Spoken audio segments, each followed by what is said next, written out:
too. I don't know what's doing it. Oh, very good. Well, guys, it's 9:30. Welcome to the advisory committee meeting. I'm happy to see a few of you on the call. We're starting into some, pretty heavy stuff, including, new allocation policies. So your, involvement is welcome, and as we work through it. Amir is still driving. He'll be here in a few minutes, so I'll start with some updates. The Tulare Lake Subbasin, we have a meeting, I believe, next week with state staff to hear their input on the GSP that was submitted by Mid-Kings River. And since most of our GSPs now that we're doing individual GSPs for Tulare Lake will be based on the sustainable management criteria set forth in that document, we're very interested to see what state will have for us. I think they're going to be very interested in details that maybe don't match up with sustainable management criteria as far as mitigation plans and subsidence management and how we intend to do that, but it'll be interesting to get their feedback. Once that feedback occurs, we're probably going to, on fairly rapid notice, we're going to get that draft document for Tri-County completed and hopefully out to the public, hopefully in late September, early October. Amir, what do you think the timeline is on that? Did I lose him? Oh, he's there. He's on mute. There he Nope. is. Yep. Sorry, I was trying to not have you guys listen to the road noise. But yes, that timeline that Deanna said is exactly what we're planning. Roughly 30 days after this meeting with the state, getting a draft out for public comment, giving everybody at least 30 days for public comment, and then about another 30 days to finalize it and have it ready for submittal. And I think that most of the other GSAs are going to be doing something on a similar timeline.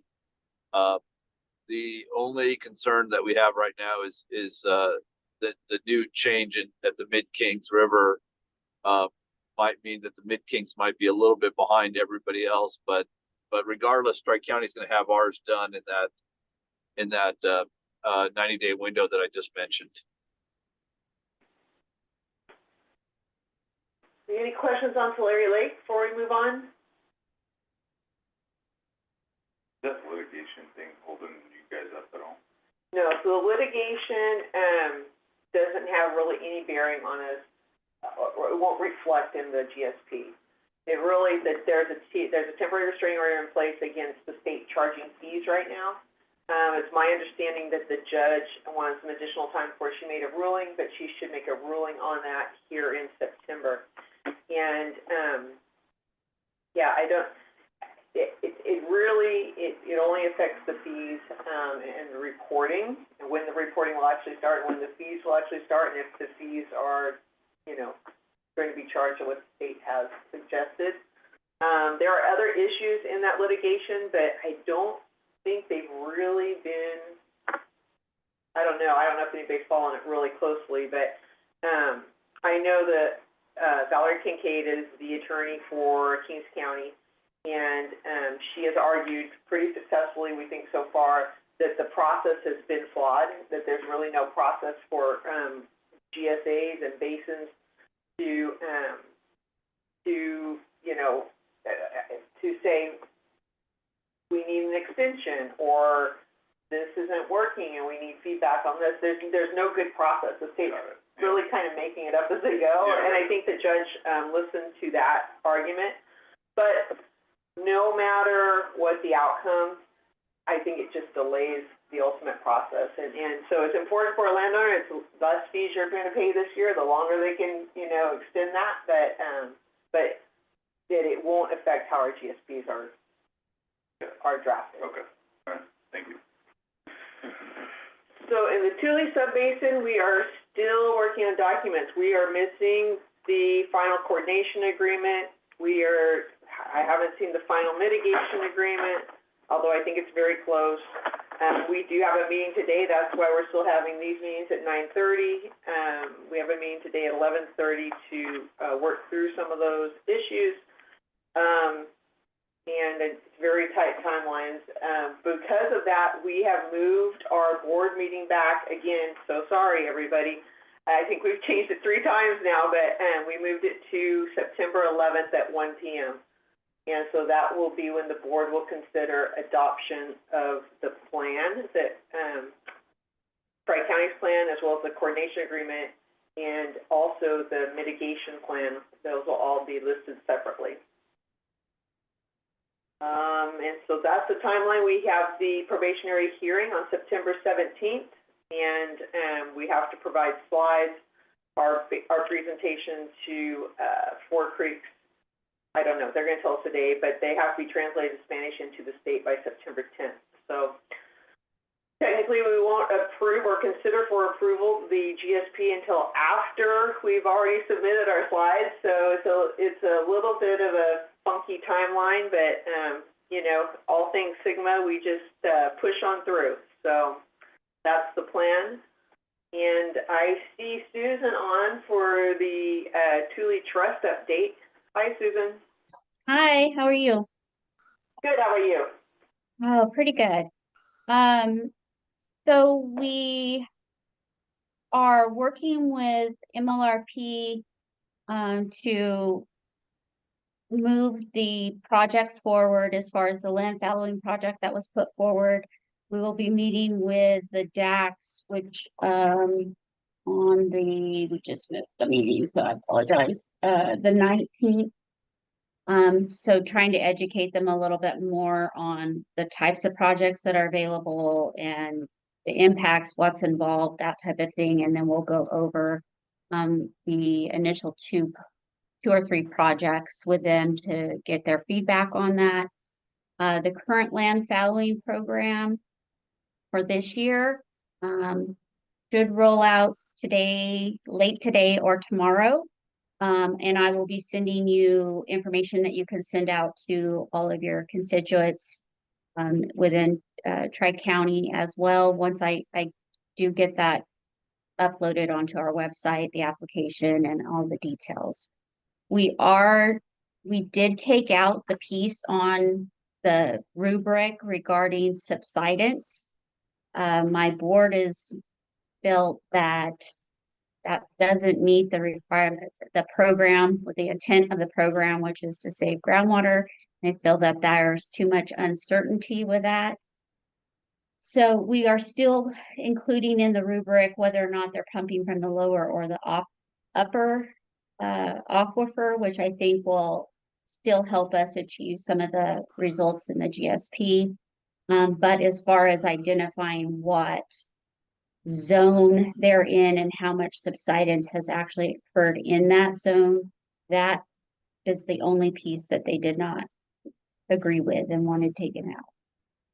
And I knew I was talking to you this morning, so I hadn't, because I was going to contact you and Eric before I put that out to make sure you guys were aware of that and are okay with that. I know that that was something that you guys were in support of.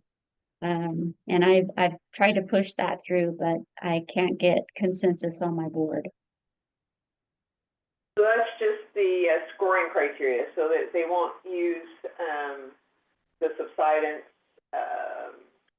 trigger points as a scoring criteria, basically. Correct, yes.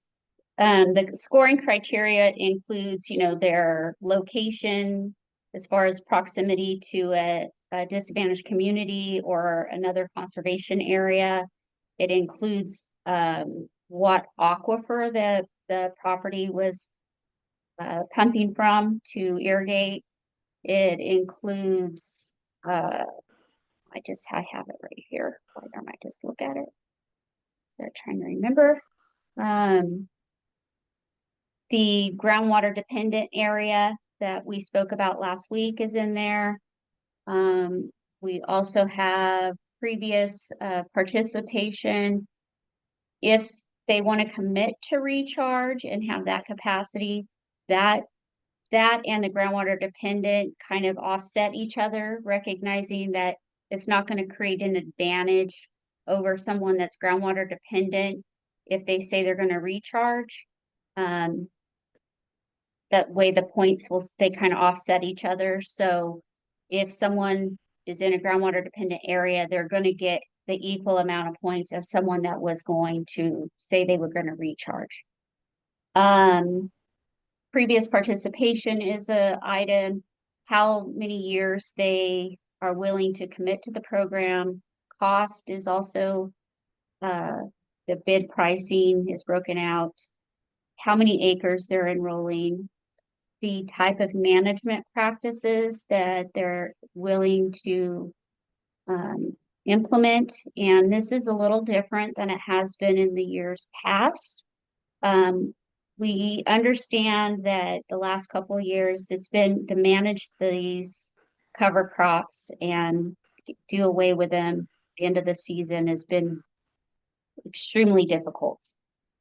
One, I think the seeding density was a little too high, which also prohibited some habitat potential. So we have reduced the density, the seeding mix. And then we will also allow for mowing and or grazing throughout the season, no harvesting. And the mowing would have to be only 6 to 8 inches. They can graze a couple of times a year. The point behind that is a couple of concerns that came out of the program was, even though they're not getting dinged for ET, when they have all that vegetation out there, they're still producing a lot of ET. So this helps to reduce the ET that's being done out there, helps with management of the crop in general. Just it was so thick and trying to get rid, cut it down is very difficult. If you're grazing, that adds some additional benefit because of microbials and different things like that for the soil. And then there's an option for habitat commitment. So if you choose to commit to habitat, you can choose to commit 100% to habitat, in which case you wouldn't initiate these management practices until after July 31st. Or you can commit a portion of whatever acreage you are signing up for to habitat, and a portion of it can be managed throughout the year. There is a 20-acre minimum on the habitat. That's just historically, research indicates that's, as far as migrating birds, that's the minimum acreage of the desire for them to populate, basically.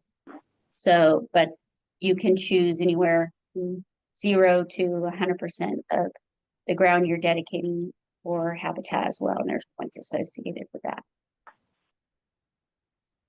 Any Susan, questions? On the funding mechanism, were we successful in getting that grant, or is this funding that we've seen before? This is funding that, this is not the NCRS funding. That funding we will not know about until October. So, and it will not be available until next year. So the matching funding for this program is like Starbucks and others that we've seen before that are participating? MLRP, I believe. Okay, all right. Okay, yeah, no, I get you. Okay. Is there any questions for Susan on the land fallowing program?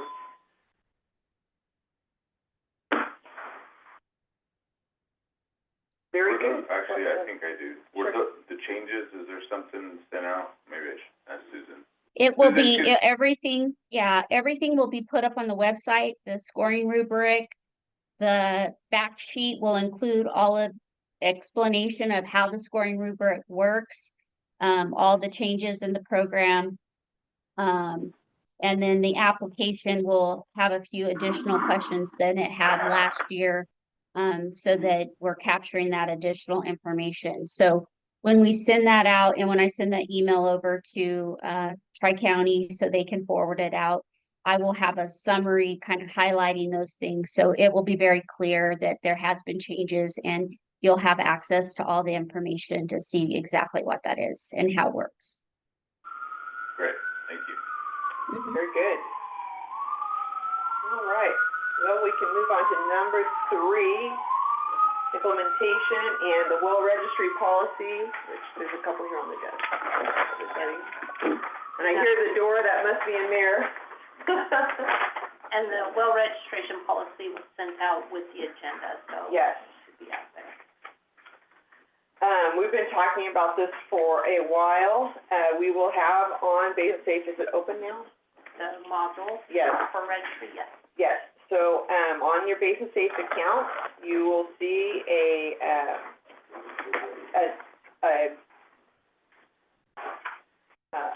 place, it's gonna provoke, it's The gonna, window is gonna pop up. yes, it's gonna, Yes, and now. it'll be there, it's gonna tell you, hey, you need to register your well, I can't find the right word.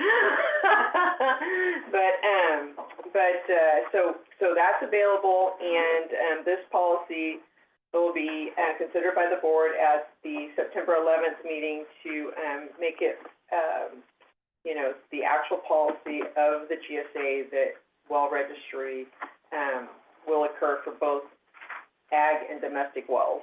And I'll let Amir start from there. Hi, Amir. I apologize to everyone, I'm sorry for being late. I made the mistake of going into the office this morning, and the minute you walk in, there's a million things you have to do.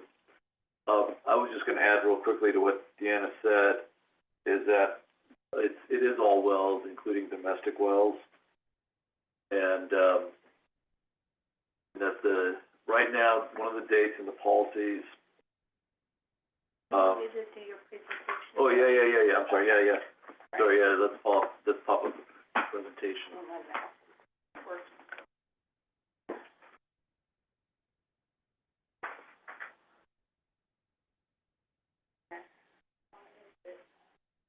There's no question of this being approved by the board, like because we're starting working on it. Yeah, no, no, I didn't know if we needed to wait till September, No. 11th. I think the board will approve the well registry. Acrobat wants to restart, great. Okay, all right, well, you keep Well, talking I'm while I gonna keep talking. restart Acrobat, and then we'll get it back Yeah. up there. So, They can't see it, but you can. yeah, so the domestic, our well registration is, what we're requesting right now is that December 15th, have the wells registered. We give the domestics more time, because obviously we realize we need to do some outreach on the domestics, so we do give them a little bit more time. And then in there, for both new wells or new owners of property, it means that you've sold the property, you've taken over those wells. Right now, we give you 90 days to make that, change and inform the GSA. We were talking about that yesterday, and we were thinking that might be too long. So we're actually thinking about shortening that, but we would love to get, everybody's thoughts, if you think we should leave it at 90 days or, shorten it to 60 or 30 days. Hey, you get done with your well, register the well, right? Or you've exchanged property, let the GSA know, so that way we can make sure we understand whose wells those are. Yeah. But we also don't wanna make it, oh, sorry, go ahead. I was just gonna say, if we move, which we're expecting to move January 2026 to metered data and not using EP for basis of, billing, that would be, if we did 90 days, that's a full, that's a The quarter. quarter, And yeah. so, Yeah. I think from the GSA's perspective, you'd have to do 30-day, Yeah, get registered with your new well and meter. but we all realize that, life happens and you all have day jobs, and so we do wanna give people enough time. So if you guys have some thoughts on that, we would love to hear that. So the only thing I can think about is, there's so much procedures that you have to go through already to drill a well. Why isn't it just part of the procedure to do that? So wanna make sure that the well actually got drilled. You might pull a permit and then decide for some reason that either you're gonna delay, reschedule, whatever happens. So we were gonna give you 30 days after the well's actually installed and built and constructed, so that you can, either you can say, look, yeah, we were gonna do this, we pulled the permit, but for whatever reason, we decided not to, or we've pushed it back, 3 months or whatever. So what's the process, you know, as far as, like, okay, you have to have a meter in, does that mean even if you're not operating the well? Yes, so we do allow you to say that you, and if there's a delay in getting the meter, in the policy, it actually says as long as you've ordered the meter, within that reporting period, that's fine. But we do want the meter in, if the well is planned for operation at any time. So even if it's a standby well that you might operate once a year or something, we still want the meter in. And you have to provide documentation that you ordered it? Yes, just provide documentation you've ordered, and that would be sufficient. We all understand that, again, you know, the GSA is always taking the approach that we're trying to be as friendly as we can and be as flexible as we can. Yeah. Okay, we got a lot to cover today. You know, I can't believe it was late coming to the meeting. People come in late and they want to hurry up everything. Okay. So the next thing, let's talk allocation, because this is gonna then, kind of show how we're gonna get to some of the subsidence management plan as well. So, one of the things, the way we decided to and this is our current approach, is, in Appendix E of Tom Harder's, the material that he did for the basin setting and the coordination agreement, there's an Appendix E that lists what the pumping values for each GSA are moving forward between now and 2040, based on, you know, the projects that are being built and everything else, and also meeting our sustainability goals. So each GSA, and you can see it ramp down, and I'm going to show you what Tri-County's chart looks like here in just a second. We use the value from Tom in Appendix E, says this is the value that we have to get down to. Then we looked at it and said, okay, we're going to split that number by management area, meaning the north and the south management areas, okay? And then we did a second step of splitting it by the upper and lower aquifer. So we used Tom's number to start with. We then split that number between how much the north is using, how much the south is using, and then we split it a second time by the upper and lower, okay? And then the last one is the subsidence trigger. The subsidence trigger that I'm referring to is going to be the next presentation I'm going to make and show you what we're planning for subsidence management. All right. That'll be a different day. No, today. Oh, okay. Yeah, All right. when I said we had a lot to cover today. Yeah. I can't believe people walk We in. did a different presentation, I wasn't sure. Okay. After I finished the discussion about the allocation.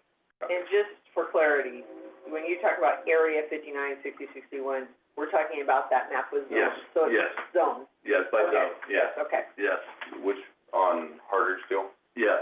So at Yeah. the end of that slide where you say area 59, area 100, stuff like that, that actually is referring to the zones from that Tom Harder's map that I'm gonna show you later on. Yes. Would it be better if you called it zones? Yeah, yes. I mean, on here. Yes, it would be.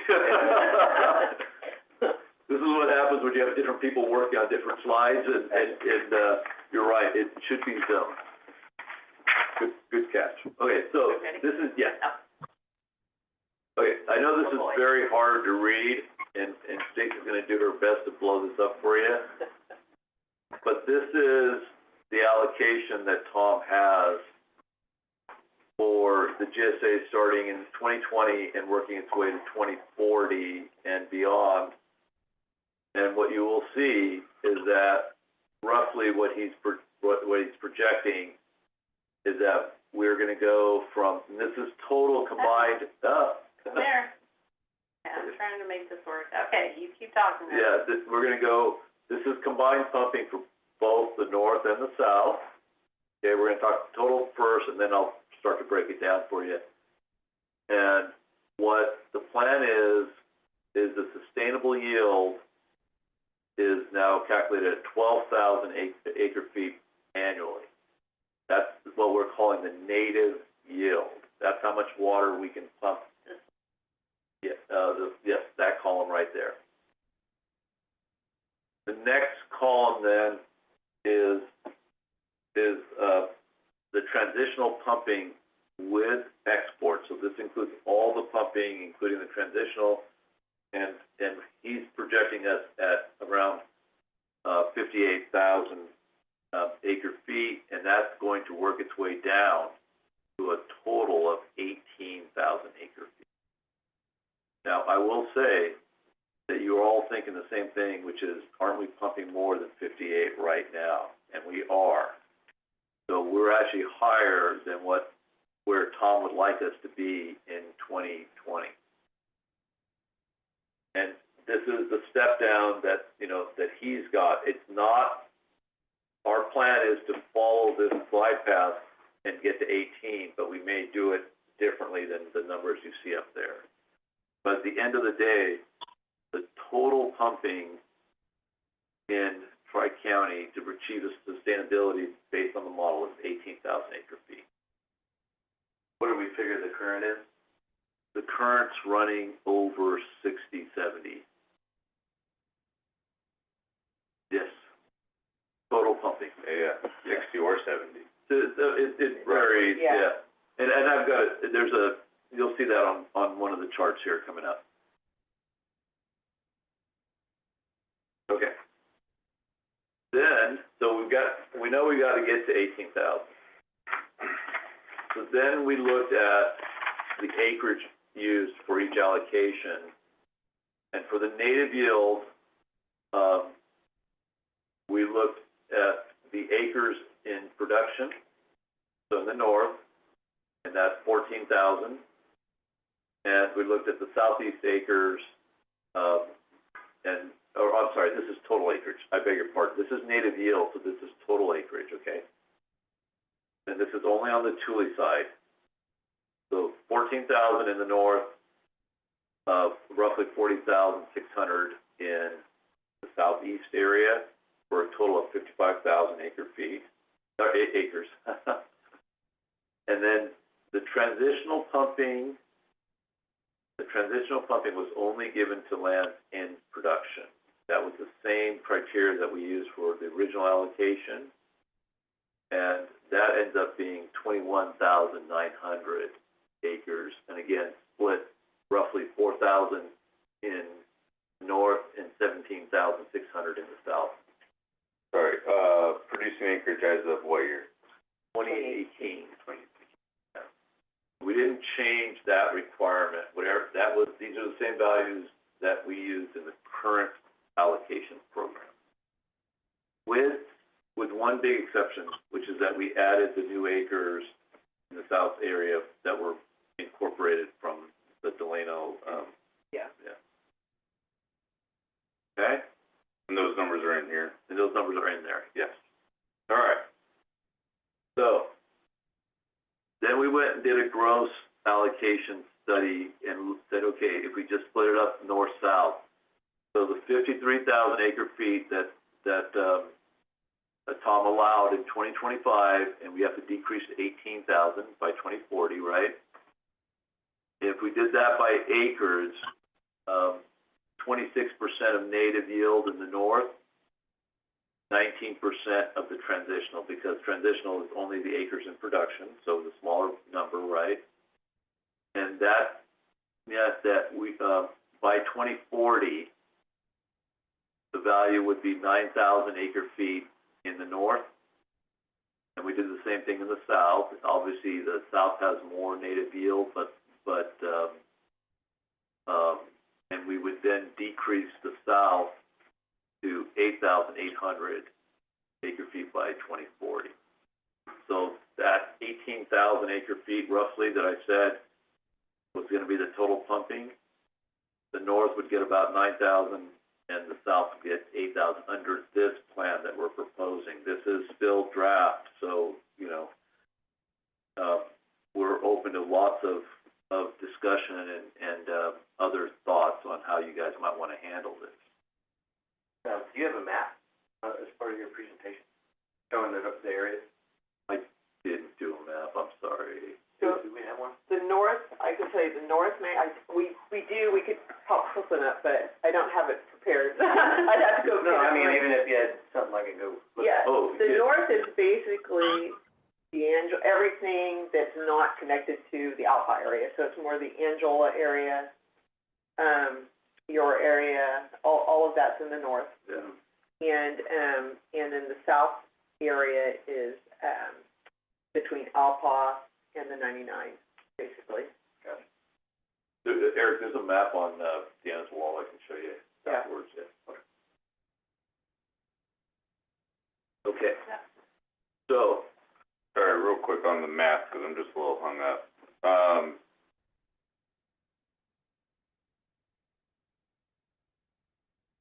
How, you got a higher I'm just trying to understand the higher allocation to less acreage in the north area and lower allocation to the south area with more acres. yeah, so, it goes back, can you go back one more slide? One more? Yes, that one right there. Okay, so this is how we split up, the acres, right? You gotta kinda look at, oh, you actually have, I Yeah. forgot you guys have that. So if you look at 26% of the native yield goes to the north, right? And of that 26% of that native yield it's based on, the 18,000. Okay. And then only a certain percentage of it goes to the transitional pumping. Right, 19% of it. Right. And then obviously the opposite is true. Now, here's where things get, Brent, interesting. Go back one more slide, Stacy. So we said 12,000 was what we were going to have for the native yield. And then in there, in the next slide, is the transitional plus the export. No. The next column, I said slide. Oh, the next column, Yeah, there I you said go. slide, I meant column. The next column is the transitional. So the transitional over time is going to zero. That 6,000 that you see on that column, Brendan, at the bottom there, you're going, okay, if transitional is going to zero, why is there still 6,000? That 6,000 Tom allocated to the north, to Angola. So that value is there, as part of the export value. And that's the way that Tom's model ran the value. So when they did the run on the model, they had the 6,000 going as export out of the north.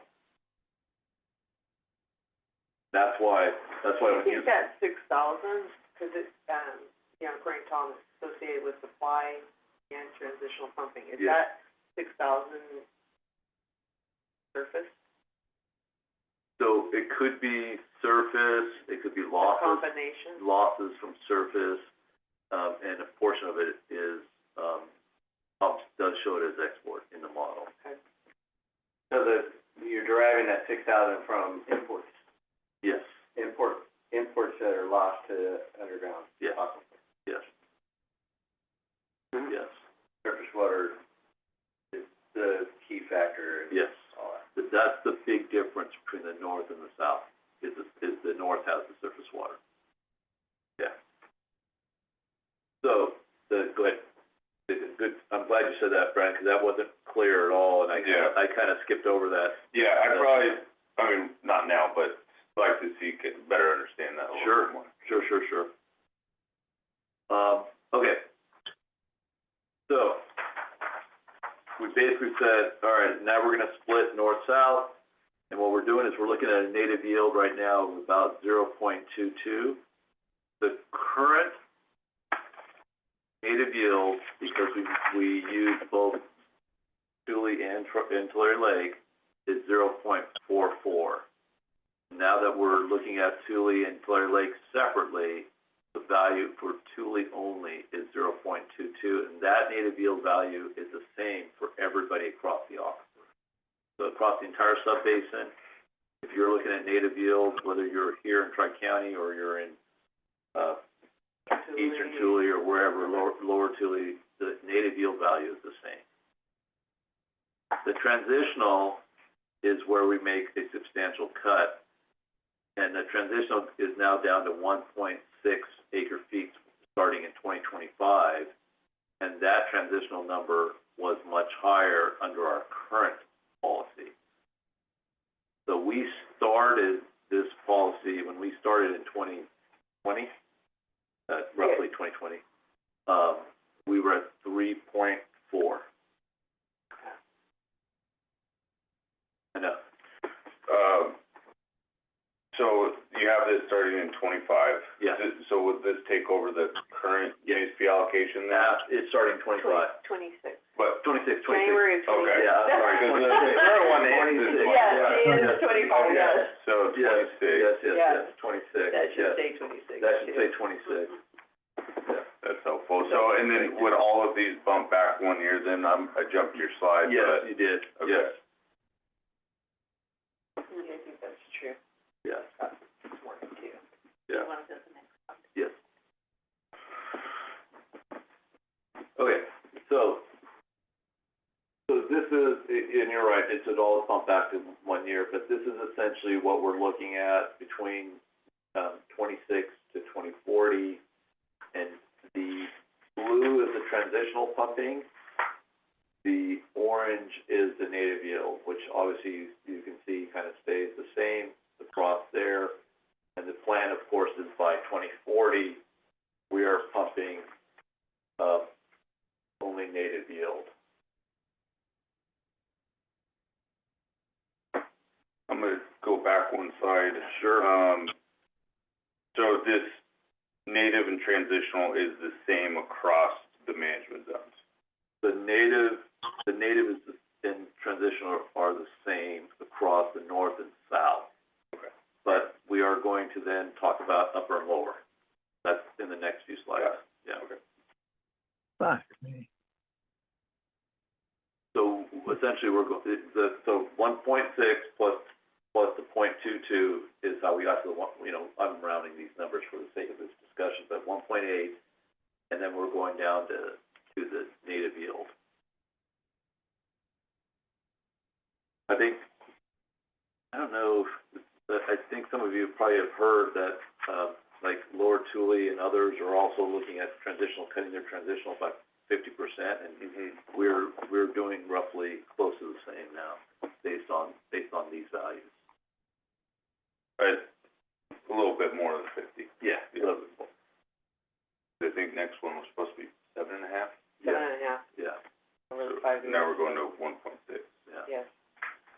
Now, your question, I can't remember who asked me, but one of you asked me what we're actually pumping now. And these are the values over the last 4 years of we actually pumped. So in 2022 was our highest, and it actually went all the way up to close to, I think, 78 of 77,000 acre feet. The blue, of course, is what Tom's, projections were for us, so you can see that we're considerably higher, than that. And those numbers are based on, that satellite set? Yes, yes, yes. And that's total pumping. It's irrelevant of what aquifer that water was being pulled out of. It's what the ET values, these were the values calculated by. ET plus, Angela's metered data. Yeah, ET plus Angela's data.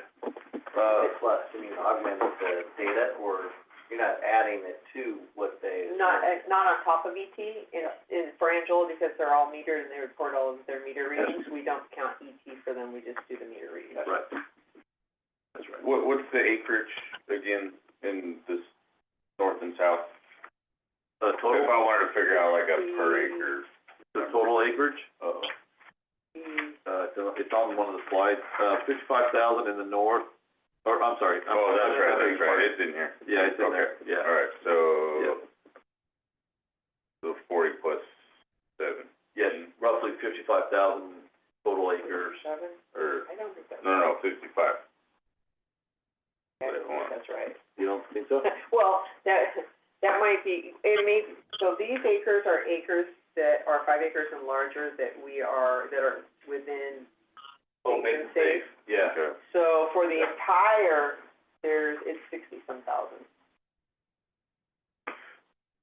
More to the point of my question, it would be helpful to kind of see that at like a per acre number also, just this, pumping appendix here that you have, Yeah.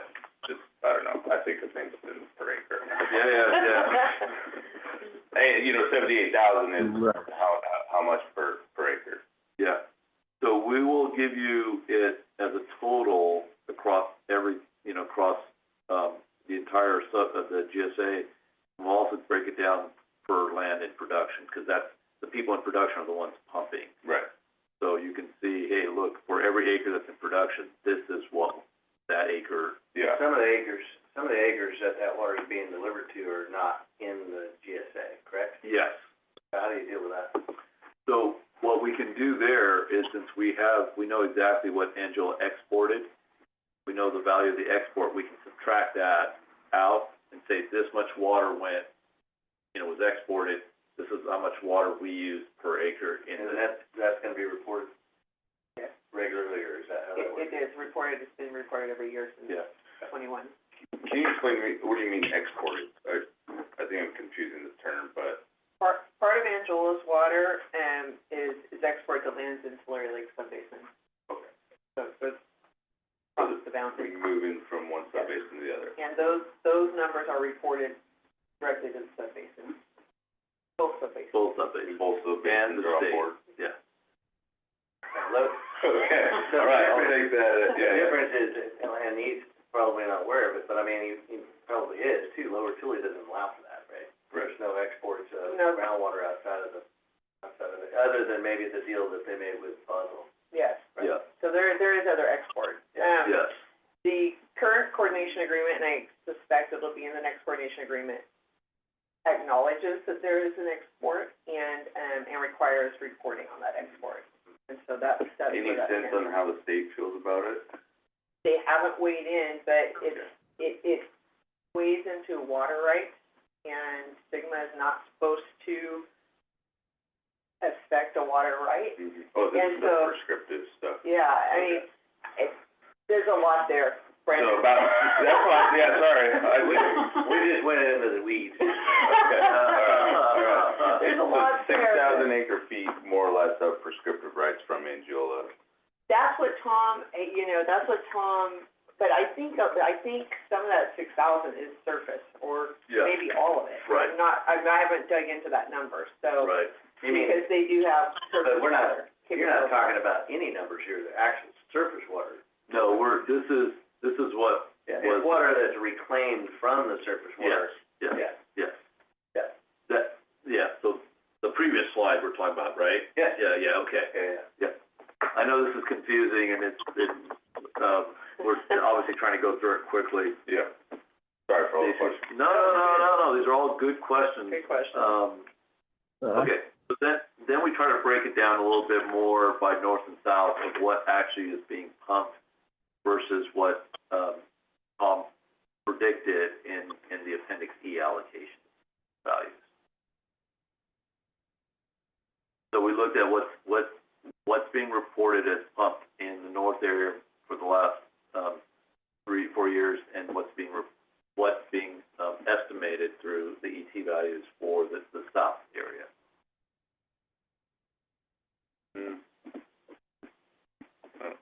Data might be slightly skewed.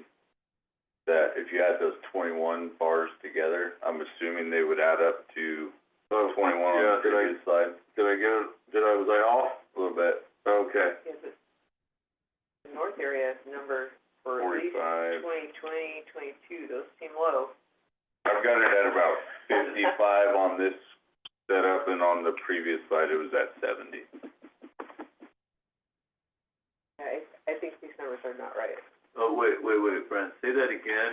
So I'm looking at the 21, bar. Yeah. If you add, I'm just adding them together more or less. Oh, I see. put it at about 40 55, something plus, yeah. 45 plus maybe close to 10, just shy of 10. But on the previous slide, it had it at 70. Yeah, I need to check that because I think, Deanna, I think the difference, I think you're right, the north area might be a little bit Yeah, there's low. something, And That's it. same with Yeah. 22. Yeah, I think the south area values are probably close to being correct. I think the north areas might be a little bit low. That's the discrepancy on the values. Okay, so, next slide. This is just us, just for the sake of discussion, we went through and we looked at, hey, where are we at? South area and south area? South area, north area. Yeah. They look identical, They do. except for the At words. the tail end. Yeah, the tail. Okay, so wait, Okay. hold on. Let me explain the slides to you guys. Hold on a second. So let me explain. I think this is south and south. Yeah, 2038 and 2030. yeah. So, Yeah. hold on. Let me talk about, if you look at the one on your left, Oh, I see. what we basically said was taking where we're at and reducing that down to the value that Tom has, the appendix E value. If we did a 3,000 acre foot reduction a year, it would take us 15 years to catch up to what Tom is saying. If we wanted to catch up sooner, we would have to do a substantially higher reduction in groundwater pumping in order to get on that same glide path towards sustainability. Now, this is strictly for illustrative purposes. I was just trying to show that, hey, if you took the south area and we kind of did a more gradual decrease in reduction of pumping, we would have to then do some Hard landing, soft landing. yes, yes. That's what we're trying to show, is that you can take the pain now Right. and do a soft landing, or take the pain over, or slightly pull that Band-Aid slowly off, and you're looking at a whole lot more pain at the end there. This is, again, just for illustrative purposes to show you guys, hey, this is what we would be faced up against. The pain part being that there's less water at the end of on the one on the left? No, that there's continual reductions, every. The slower you change how much you're pumping out of the ground, the harder it's gonna be at the end. Yeah. Plus, Brandon, you're also looking at 15 years of enforcement and penalties, right? Because you're gonna continue to overdraft a lot more. So you would be looking at a heck of a lot more penalties and other, potential impacts. All the tech guy. Yeah. Yes. Right, so- They're continuing. It's just our screen. So we could either take it with a lot of penalties and impacts, and impacts means that we may be paying for a lot more wells to be, mitigated, subsidence Science from, mitigation. right, or as, or Yeah. you pull the Band-Aid off now and we start to get onto that glide path of Tom. Okay, so, next slide. Bob and I picked a landowner, please, we don't, it's just, we picked an existing account, and we just said, hey, there's 1,000 acres in this account. If you, under the existing program, 0.44 native yield, annual cap of 3.4. Their total fees, if you look at all of the overdraft, everything, you're looking at $1.3 million, right? For this particular,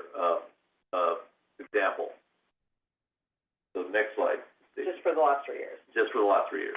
Okay, now, you take the exact same example that we just showed you guys, and you reduce it down to 0.22, and you do annual cap of 1.6, for that same time period, because you now would go into the higher penalties sooner, you would now be looking at over $2.5 million.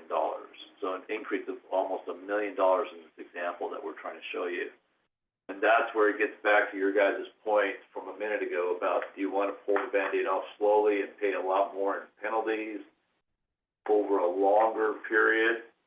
Or do you want to institute a more dramatic change and have less penalties but less pumping? That's 1,000 acres? It was 1,000, yeah, it was a nice round number, right, to work Right, with? right. So we use this as an example, to say, hey, look, let's just show you what would be the difference over the same exact, 3-year period.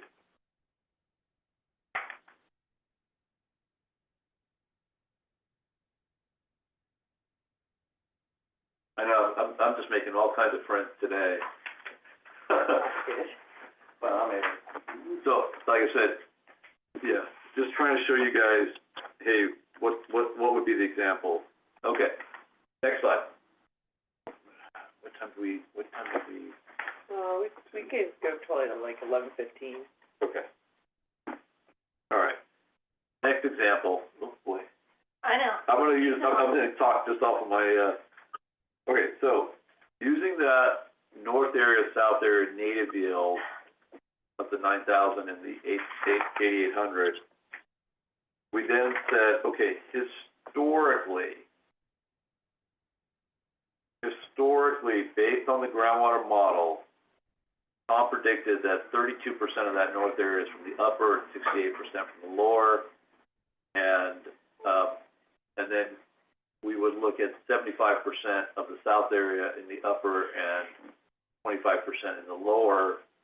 If we then move that to, to address some of the subsidence issues and everything else, could we pump all that value strictly from the upper aquifer and not have to pump anything from the lower aquifer? So we were trying to, what we were trying to do in this slide is try to come up with a way to address the subsidence, right? And say, could we, if we start to reduce pumping in the lower aquifer down to the values that we said are the native yield in 2040, could all of that come out of the upper aquifer?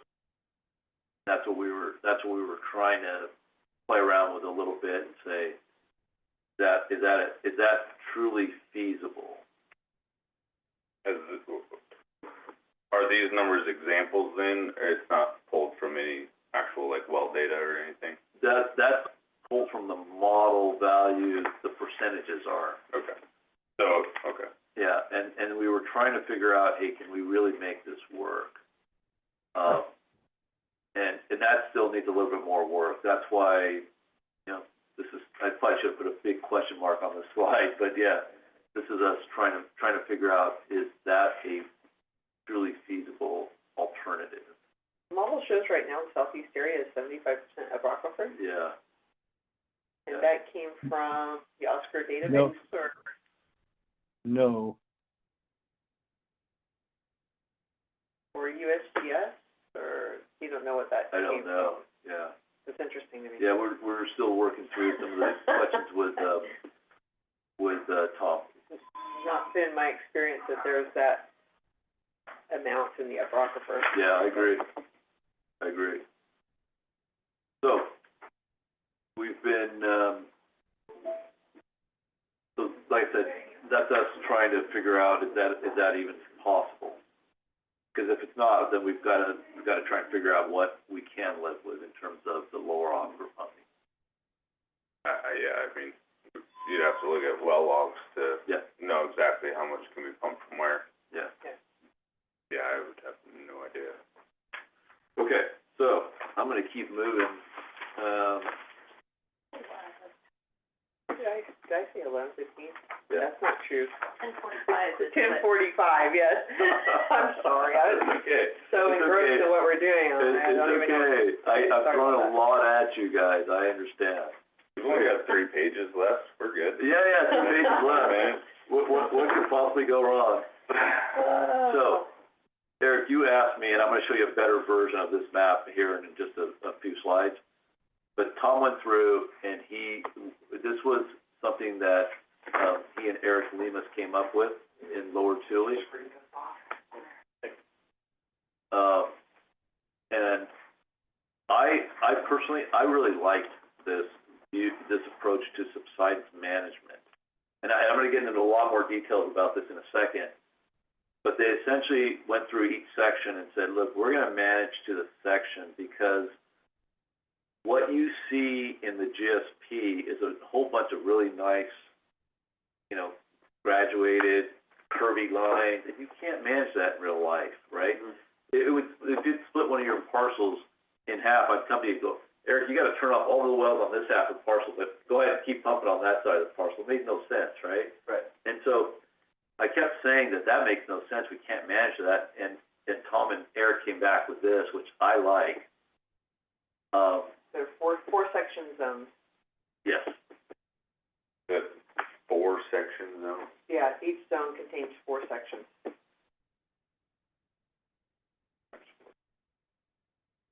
Yeah. 3,000 Right. acres. That's correct, right? I'm pretty Or- sure. I'm sorry. No, each section each zone is a section, isn't it? Yeah, zone is a section. I thought they were 4 section zones. No, I think it's all 640 acres. Okay. They are 4 section zones, from what I understand. Oh, I they think are? so too, yeah. Oh, okay. They're 4 section zones. Okay. Well, I would go with what you had said previously, though, that, a 640 acre zone is easier to manage as Yeah. a grower than a 3,000. Right. Yeah. From the GSA standpoint, though, we've got to break it up into something that we can Yeah. address. Each of these zones contains 4 4 sections. sections, okay. 4 sections. Could Somewhere they get it down to a I don't think I don't so, think so. and really when we're looking at this, it's going to be multiple zones that trigger subsidence management. It's not going to be just one of the zones. This is kind of a small grid compared to Yeah. what we're going to be And the managing. colors represent, Nothing, just so you can, Just separate it. just separate. It would be interesting to see that map, though, with that kind of the subsidence overlay to it, Yes, the subsidence threshold Yes. overlay. so this, it's kind of hard to read. Each one of these sections has the minimum threshold for it, for can each you, one of these can you zones. jump ahead, And That's that NT number. yes, and then it also has the subsidence that's Four occurred slides. since 2020, because Oh, that's there we what go. the basin bases, Or that was the stub, yes. So that's the subsidence that's happened since 2020, okay. and, that's when the sustainable Yeah, management inches? criteria starts. is that inches? That is inches. It's- No, feet, sorry, yes, feet. feet. yes, One- feet, Yes. it's feet, yeah. Yeah, And the timeframe is 2020 to what? the timeframe is, this is 2020 through 2024. Floor.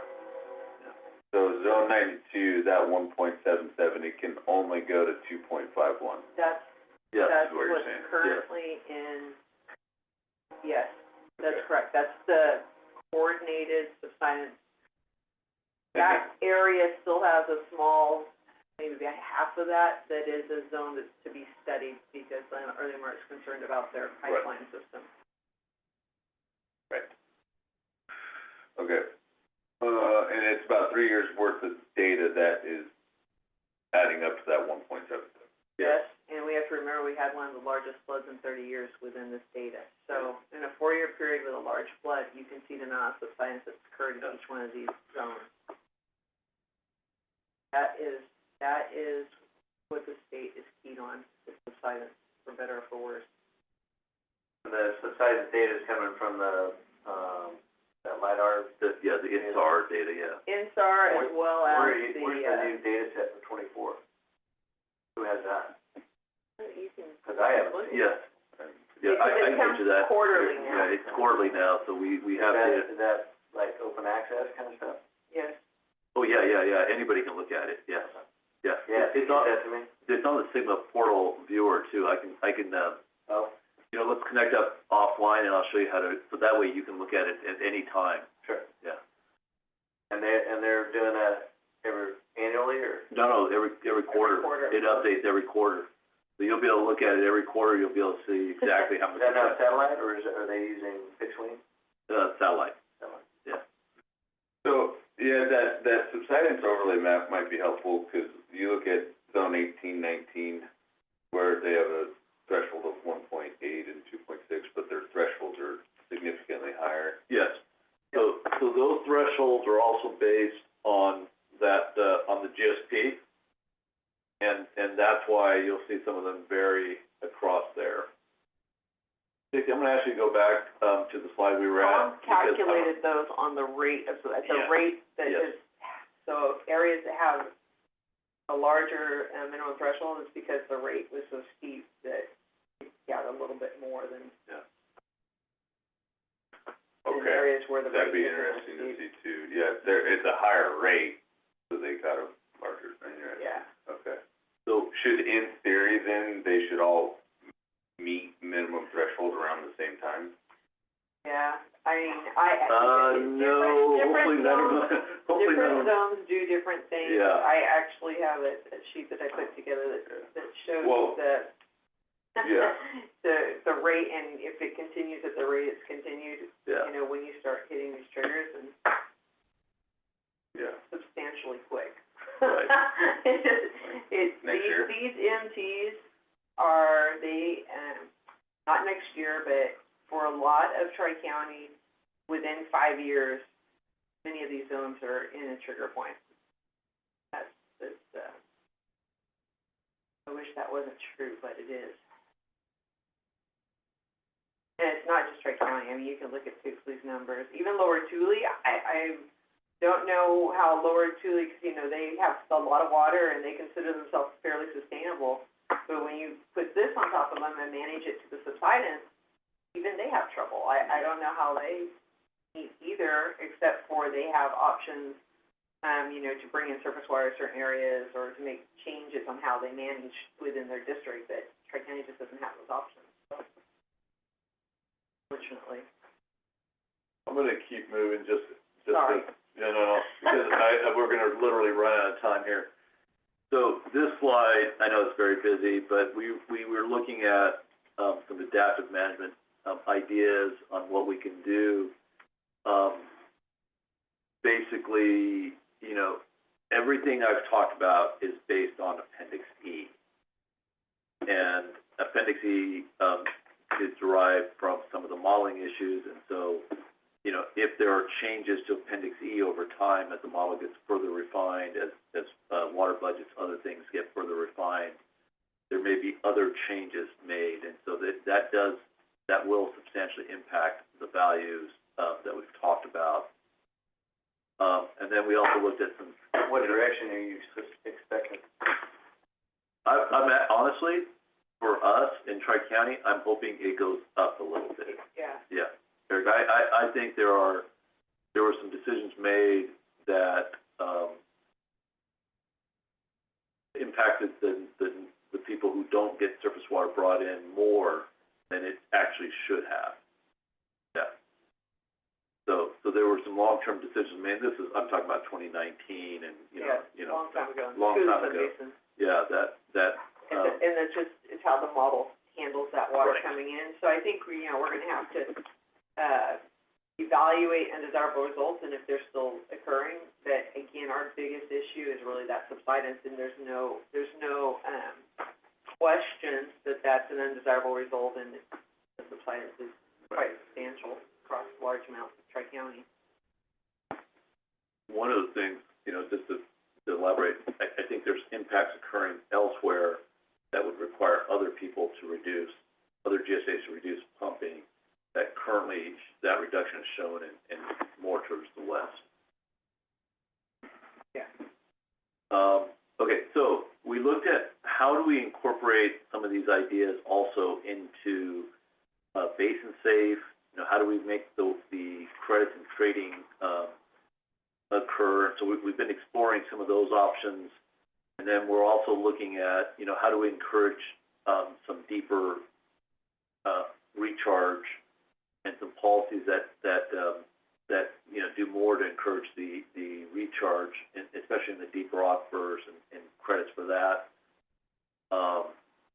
And then, like I said, you know, the actual year-to-year departure from Appendix D, how do we actually start to true up what's actually happening versus, you know, a modeled approach and wet, dry cycles and climate forecasts and all those types of things. So there's a number of other things that we're trying to look at, as we're starting to narrow down this number. And again, all of these values are draft, right? This is being brought to everybody for discussion purposes. Do not get, the native yield will not change because that's the same across the entire aquifer, but the transitional pumping is something that is subject to discussion and approval, you know, and comments by this group and finally approval by the board. These are not the final numbers. Okay, that was gonna be my question. Yeah. So is these going to the next board meeting then? No. It won't? Okay. The discussion will go, but there's no firm, request. Not being voted on, right? Not being voted on, Okay. absolutely not, yeah. Okay. And because you just want more time, collect more We data? want a lot more impact, or Yeah. impact, we want a lot more discussion and comments before we start to impact everything, you know. Yeah. But it will be, we'll have to have a new policy only first quarter Yeah, next right. year in place Yeah. to implement it by 2026. Okay, next slide. So let's talk a little bit about this initial proposed, subsidence management plan. We obviously have had a lot of discussions with Lower Tule and Pixley and Eric and Tom in particular. We also understand that, look, we've got to get subsidence under control. And so what we are proposing is, our initial cut of this, and again, this is the initial cut, is to go with something very similar to what, Lower Tule and Pixley are also proposing and are going to be approving fairly quick, next week, I believe. They had it on their agenda to approve this week, but I'm certain they probably have to push it back like the rest of us, so. Yeah. So, just quickly, what their plan currently says, you know, there's some high-risk zones that they start to identify, the zones that, where the size has been the highest historically. These, yes. And then they will start to put in an early management plan, which is, in their case, well registration and meters. We already have a well registration and metering policy. So anything like that for us is going to be just enforcing existing policies. So we're actually a little bit, we would be a little bit, ahead of where Lower Tule and Pixie are going to be. Next slide. You're right, Brandon, what I'll do, and I didn't think about this as I was putting these slides together, is I should have shown you the zones where the highest subsidence is already occurring. But if you, and the high-risk zones aren't gonna be one or two of these. There's gonna be a number of zones, especially in that, what is that? 29, 30, 31, you know, in that area. And even a little bit north of that, 19, 20, some of those areas, have some pretty high subsidence already occurring. Now, the minimum thresholds are the values that were essentially derived for the GSP, and it moves, as you move further to the east, the minimum threshold, as you can see, gets smaller and smaller. The two carve-outs, of course, are the lower, the eastern Tule area, where they already have a management plan, and that's not gonna change, and then the, DID area to the south there.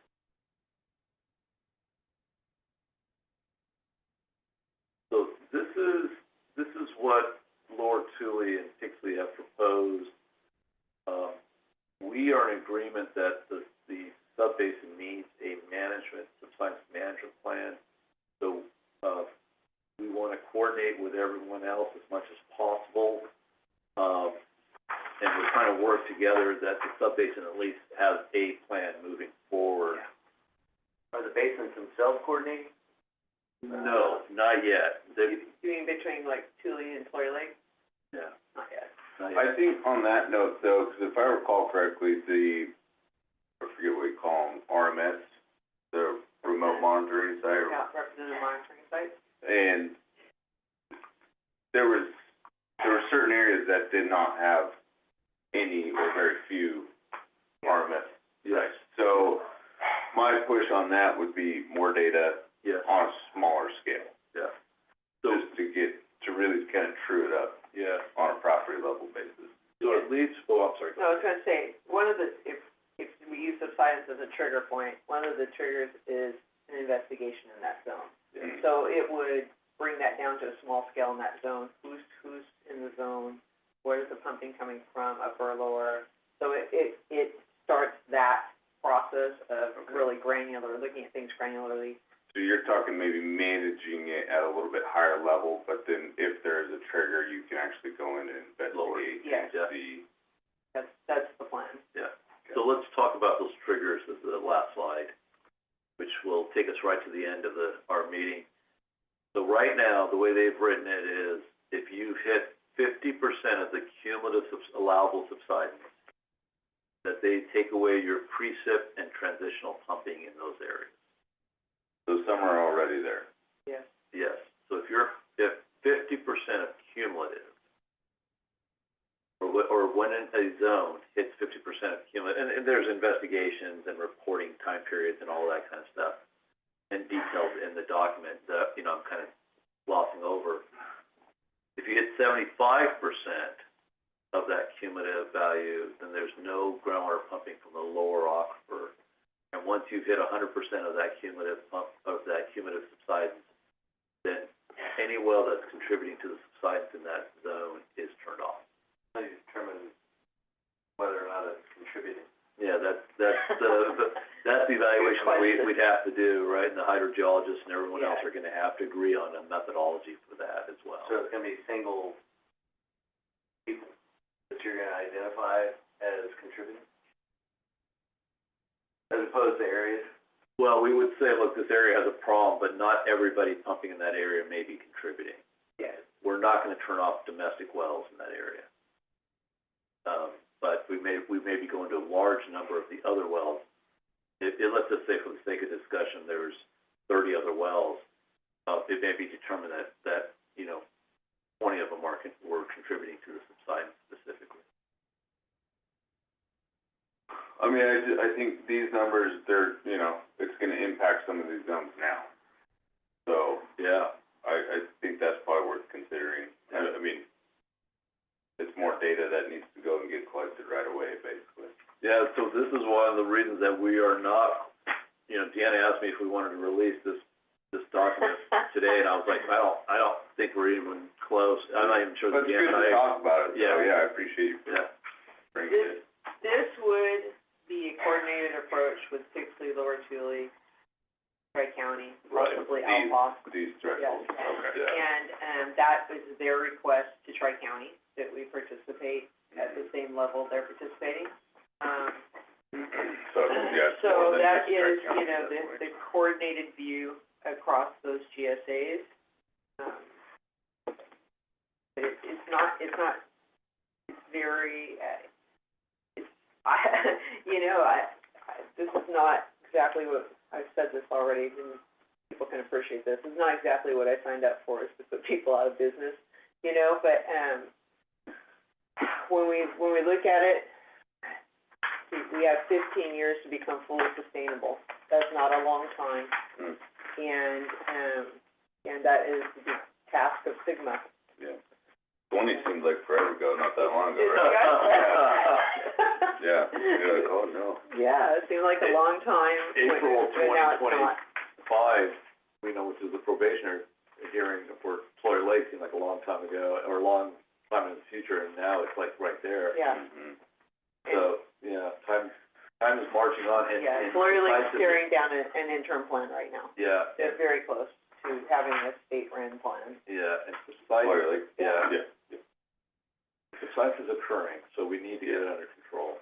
Well, I know time is of concern here, but is there gonna be more time on the table for us to sit down and talk about this? Absolutely, Yes. 100%, yes. You will, okay. Yeah. Are you guys setting something up, or do we need to just set something up with you? Yeah, I mean, we can always do a separate meeting. Yeah. And we're gonna continue through the advisory committee. This is not a one and done through, Sure. through this committee. Yeah. We'll start presenting some stuff at board level. And again, you know, we're talking somewhere in the first quarter, we'll be looking at adopting, so there's time. Okay, all right, that's right. Nothing's going to vote. No. No. Okay, all right. So, Not yet, no. yeah, so quickly, because we're out of time, the well registration policy is gonna go to a vote by Yes. the board at the next meeting on the 11th. Thank you, gotta double check myself as to the dates It's here. hard to keep them straight. Yeah, the allocation policy is strictly a discussion, and that will be discussed with the board so that the board is aware of what we're thinking and the split that I've talked about. Okay, so it's strictly discussion, nothing to vote on. And the subsidence management policy, again, will be strictly a discussion to inform the board of what we're thinking, but no vote, okay, for this next board meeting. So, and then both of these, we want to come back to this group and make something available for you, a straw man for you to review and comment on before we, you know, even talk about going back to the board. Okay? And then wrapping this meeting up, the special board meeting on Wednesday, September 11th at 1 o'clock. So the regular board meeting for September 5th has been canceled. The probationary hearing for the Thule subbasin is on Tuesday, September 17th, starting at 9 a.m. And if you guys remember, it is available online, so you can join. There's a link directly to the state board site, and there's also, they do it also on YouTube, which makes it really nice, because you can watch it, you know, anywhere on your phone on the YouTube channel. Or you can join me in person. Are you gonna be there? Yeah. I think I'm gonna go. Or you can drive up to Sacramento, and the more the merrier. I will tell you that it is an all-day event. Yeah, We started at 9, we got out of there, 6 something. yeah, it felt later than that. It's definitely an all-day event. Yeah, and then our next advisory committee meeting is on September 25th. Okay. In that case, we're done. Thank you, everyone. I Thank you, everybody. apologize that we didn't get a chance to do a lot of Q&A,